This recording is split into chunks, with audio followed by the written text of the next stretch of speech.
So when I'm in the home page, I can go from here and I can go menu, then shop products.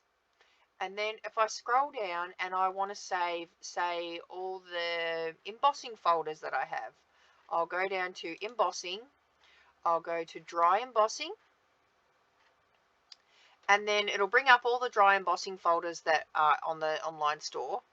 And then if I hit this little heart here, it'll bring select a list. So if I create a new list and go embossing folders I own, we'll just change that little I to a capital and go create new list, and then I can just add it to the embossing folders that I own.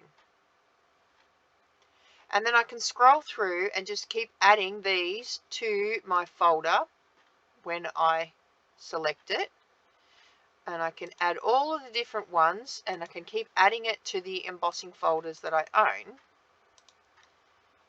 I'll scroll down and keep adding.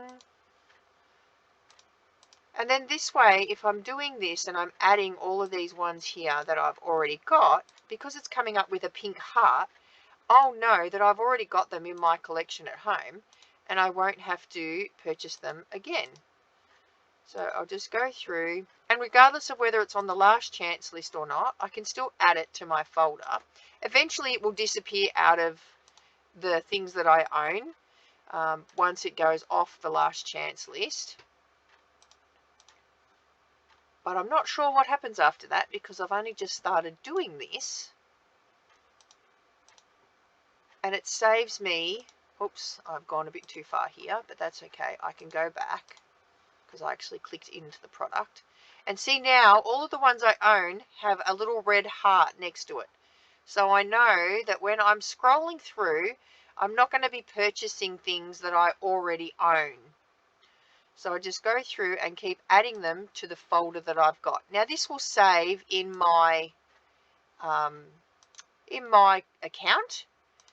So then I don't need to keep adding that to the account.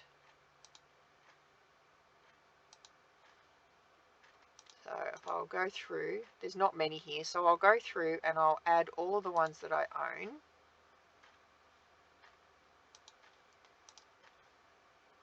And once you've got them in there, then you can just keep adding to the folders that you've got there. And as I said, once they disappear, they'll go off. But now I know which ones I have in my collection. So then if I go up to this heart here, I can then go in and see all the embossing folders that I own. I can sort them in alphabetical order, and it'll come up with a list of all of the ones that I own. And it'll also tell me here where they're on the last chance list as well. So I know that those are going to be deleted and out of my current stash of current products. And as you can see, if I go back to my lists, I've got one here of stamps I own. I've still got to edit that. And then punch bundles I own. And then I can add all the different categories that I've got. If I wanted to have a whole folder of things that I already own, I can just go, items that I own.